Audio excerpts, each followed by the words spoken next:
स्वागत है आपका सिटी पोस्ट लाइव में। मैं हूं मुस्कान। चिराग पासवान अभी भी टल के तेवर दिखा रहे हैं, कहीं ना कहीं इशारा भी कर रहे हैं कि अभी भी अकेला चुनाव लड़ सकता हूं, इतनी ताकत में रखता हूं। इस पर बातचीत करने के लिए हमारे साथ मौजूद हैं chief editor Shrikant Pratyush. Sir, Chirag Paswan political pressure बना रहे हैं कि सच कह रहे हैं? देखिए, चिराग पासवान ने जिस तरह से सिटी पोस्ट लाइव के इंटरव्यू में आपके साथ बातचीत में कह दिया कि इकलौते नेता हैं जो हिम्मत रखते हैं सभी सीटों पर चुनाव लड़ने का, और जब मूड बनेगा बोरिया बिस्तर बांधेंगे निकल जाएंगे।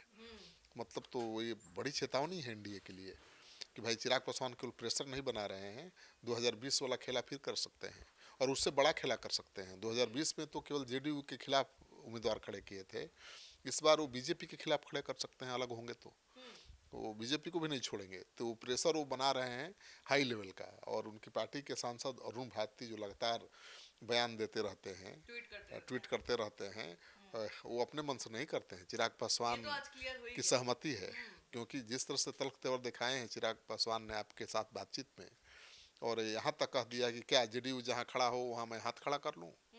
हाथ ऊपर कर लूं जहां जेडीयू उम्मीदवार खड़ा कर रहा है, तैयारी ना करूं? हाँ, तो आप सोचिए कि कितने तेवर तल्ख हैं। वो कह रहे हैं कि नहीं, हम किसी के लिए थोड़े अपनी सीट छोड़ देंगे, अपना दावा छोड़ लेकिन देंगे। सर, अभी भी कहीं ना कहीं नीतीश कुमार के लिए ही खतरे की घंटी लग रहा है कि वो बनेंगे। नीतीश कुमार की चिंता तो बढ़ी हुई है इसलिए ना। वो हमेशा तो बीजेपी के नेता नीतीश कुमार से मिलने जाते थे, नीतीश कुमार खुद पहुंच गया अमित शाह से होटल में मिलने।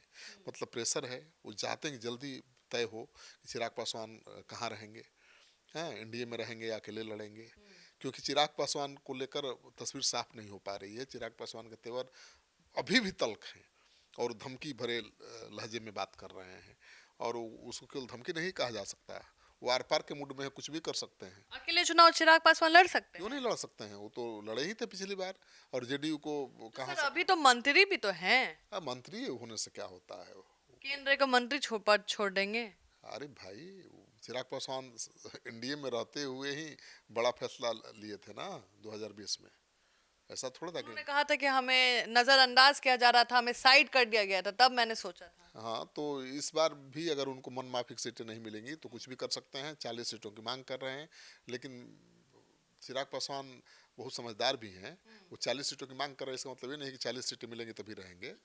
28-30 सीटें भी लेकिन मिलेंगी सर, तो रहेंगे। 40 में भी वो बहुत अलग टाइप का एक्सप्रेशन बना है। बोले मैं मांग रहा हूँ 40, और मैंने पूछा कि 40 से कम है कि ज्यादा है, तो उन्होंने बोला आंकड़ा बिल्कुल डिफरेंट आने वाला है, बस इंतजार करिए, नेगोशिएशन और चल कह रहा क्या है। रहे हैं, 28 से 30 सीटें उनको मिल सकती हैं, और राज्यसभा की सीट भी मिल सकती है। क्योंकि चिराग पासवान को छोड़कर एनडीए का सत्ता में आना बहुत मुश्किल होगा, ये जान लीजिए आप।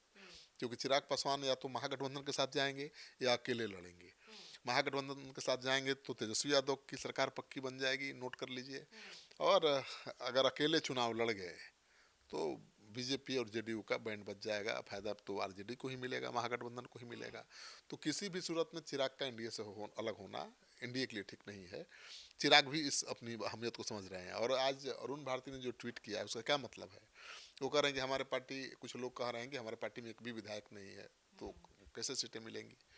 उनका कहना है कि भाई 2019 में कितने सांसद थे जेडीयू के पास? दो, और 17 सीटें मिली थी उन्होंने लोकसभा। कहा कि मैंने उम्मीद भी नहीं रखी थी कि 2 से ज्यादा सीटें मिलेंगी, नहीं, लेकिन वो 5 मिला जेडीयू के था। बारे में जो कह रहे हैं, वो जेडीयू के बारे में कह रहे हैं कि भाई 2019 के चुनाव में जी।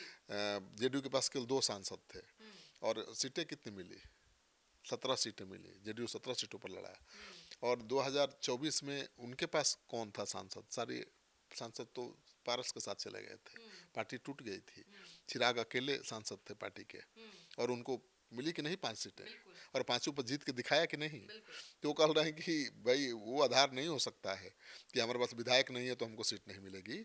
सीट तो संगठन, पार्टी के जनाधार को देख कर दिया जाता है। और उन्होंने कहा कि जब जब एनडीए ने भरोसा किया है तब तक 100% स्ट्राइक रेट रहा है एलजेपी का। और ये सच है कि लोकसभा में तो सबसे बढ़िया स्ट्राइक रेट चिराग का ही है, सारे सीटों पे। सारे सीटों पर जीत गए। तो इस बार वो समझौता के मूड में दिखाई नहीं दे रहे हैं। हाँ, मुख्यमंत्री के पद को लेकर केवल दावेदारी पेश कर दी है, उसको लेकर एनडीए नहीं छोड़ने वाले हैं। लेकिन सीटों के साथ कोई समझौता करने के मूड में वो नहीं है फिलहाल। और उनके पास उम्र है, समय है राजनीति करने के लिए। क्या हो जाएगा, अकेले लड़ लेंगे चुनाव तो, क्या हो जाएगा, मंत्री पद छोड़ लेकिन देंगे सर तो। मुझे लगता है कि एनडीए भी रिस्क काहे लेगी चिराग को निराश करने का। बिल्कुल एनडीए रिस्क नहीं लेगा, नीतीश कुमार भी रिस्क नहीं लेंगे। तो अब नीतीश कुमार ने शायद कह दिया, सूत्र जो बता रहे हैं अमित शाह से, कि भाई अब चिराग को आप ही मनाइए, क्योंकि चिराग पासवान को अब बीजेपी को मनाने की जिम्मेदारी मिल गई है। तो चिराग पासवान को मनाने के लिए बीजेपी कहेगी कि भाई आप थोड़ी अपनी सीट कम करिए, थोड़ी हम कम कर लेते हैं, हैं, और सहयोगी दलों को थोड़ा दिल खोल के बांट देते हैं, तो मामला सुलझ जाएगा।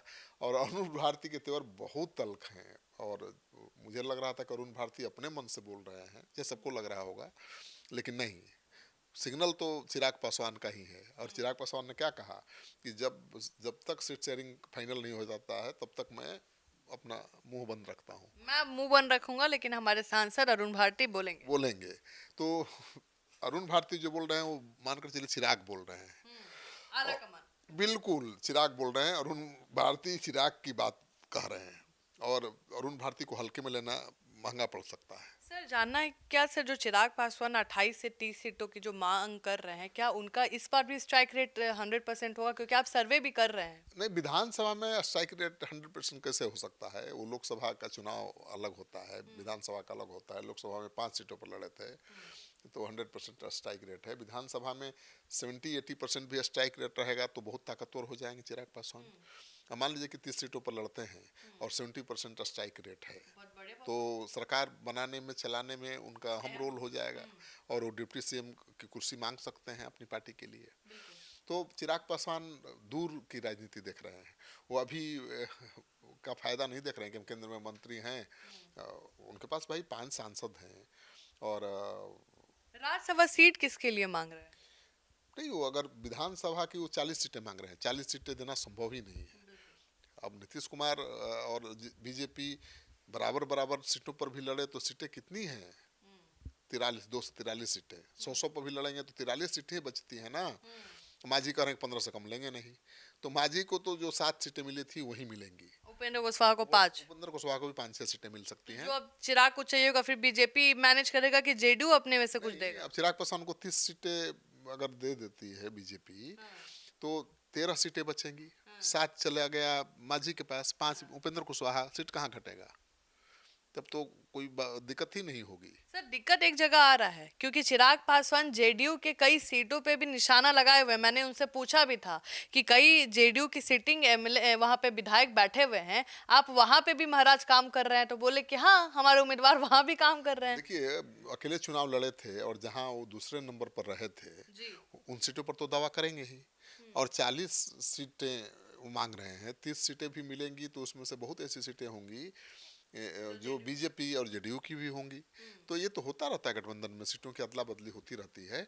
और मुझे लगता है कि चिराग पासवान एकदम आर पार के मूड में है, और वो अपनी अहमियत समझ गए हैं कि भाई बिना उनके एनडीए का काम चलने वाला नहीं है। उनको छोड़कर एनडीए सरकार बनाने का सपना नहीं देख सकता। हनुमान मतलब सच में साबित कर चुके हैं कि हनुमान के बिना, कहते हैं ना कि लंका नहीं जा सकते थे राम, तो वही वाला हाल है। हाँ, तो ये बिना इस हनुमान के रास्ता नहीं बनेगा। लंका तक जाने का रास्ता मिलेगा नहीं, मतलब जीत हासिल नहीं होने वाली है, और उसका फायदा उठाएंगे। हार्ड बार्गेनर है चिराग पासवान। बोले उनके मेरा 7 नेगोशिएशन है। उनके उन अनुभव को देखते हुए कोई सोच ही नहीं सकता है कि इतना बड़ा डील कर सकते हैं। पिछली बार भी वही किया उन्होंने, कमाल लग रहा था कि 2 सीट मिलेगी, 1 सीट मिलेगी, और 5 सीट ले लिया, चाचा को आउट कर दिया। और स्ट्राइक रेट भी 100% है, तो क्यों विधानसभा चुनाव में चुप रहेंगे भाई? अगर किसी पार्टी के 12 सांसद हैं और 100 सीटों पर लड़ सकती हो पार्टी, तो चिराग पासवान के 5 सांसद हैं, वो कह रहे हैं कि हम क्यों नहीं लड़ सकते भाई उसी हिसाब से 50 सीट पर। तो 40 मांग रहे हैं, कोई ऐसा नहीं है कि हवा में मांग रहे हैं, वो लोकसभा चुनाव के परफॉर्मेंस के आधार पर मांग रहे हैं, और कायदे से उनको 40 सीटें मिलनी चाहिए। 40 सीटें भी मिले तो बहुत ज़्यादा नहीं है, परफॉर्मेंस के आधार अगर माना जाए बेसिक। तो मुझे लगता है कि 40 सीटें तो नहीं मिल पाएंगी, क्योंकि जेडीयू इतना नीचे आने को तैयार नहीं होगा। 100 से कम सीट पर नहीं लड़ेगा, बीजेपी भी नहीं चाहेगी 100 से कम सीट लड़ना। दोनों बराबर बराबर सीटों पर लड़े तो 40-42 सीटें बचेंगी, और उसी में संतोष करना पड़ेगा। अगर 101 सीट पर जेडीयू लड़ता है, 100 सीट पर बीजेपी लड़ती है, तब तो क्या कितनी सीटें बचेंगी? मानकर चलिए कि 40 सीटें बचेंगी, 41 सीटें। अब मांझी चाचा नहीं गुस्साएंगे, बोले हमारे चाचा गुस्साए रहते हैं, हमारे नहीं, नक्षत्र ऐसे हैं। उनको जितनी सीटें मिली थी उतनी सीटें मिल जाए काफ़ी हैं। और उपेंद्र कुशवाहा राज्यसभा जा ही चुके हैं, मंत्री भी बन सकते हैं अगर संबंध अच्छा रहेगा, एनडीए में रहेंगे तो मुझे लगता है कि उपेंद्र कुशवाहा बहुत सुलझे हुए नेता हैं। इस बार वो गलती नहीं दोहराएंगे, वो बोल भी नहीं रहे हैं और उनके मान सम्मान का बीजेपी ध्यान रखेगी। मुझे उम्मीद है कि उनको केंद्र में मंत्री भी बनाया जा सकता है और जीतन राम मांझी इतना बड़ा रिस्क नहीं लेंगे क्योंकि उनके बेटा बिहार सरकार में मंत्री हैं, खुद केंद्र में मंत्री हैं, पूरा परिवार चुनाव लड़ रहा है, जीत रहा है, तो वो कैसे रिस्क लेंगे? वो भी एनडीए के साथ ही बने रहना चाहेंगे। तो मानकर चलिए कि सीट शेयरिंग में केवल जो पेच फंसा है वो चिराग पासवान की वजह से फंसा है। अब नीतीश कुमार ने हरी झंडी दे दी है बीजेपी को कि भैया बात करिए, मनाइए क्या चाहता है। तो अब बीजेपी के ऊपर निर्भर करता है कि चिराग को कितनी ज़्यादा से ज़्यादा सीटें वो दिलवा पाती है। तो आप सुन रहे थे पूरे डिबेट को, आपको क्या लगता है कि चिराग पासवान कितनी सीटें लेकर सम्मानजनक को मानेंगे, क्योंकि सीट उनके हिसाब से होंगी।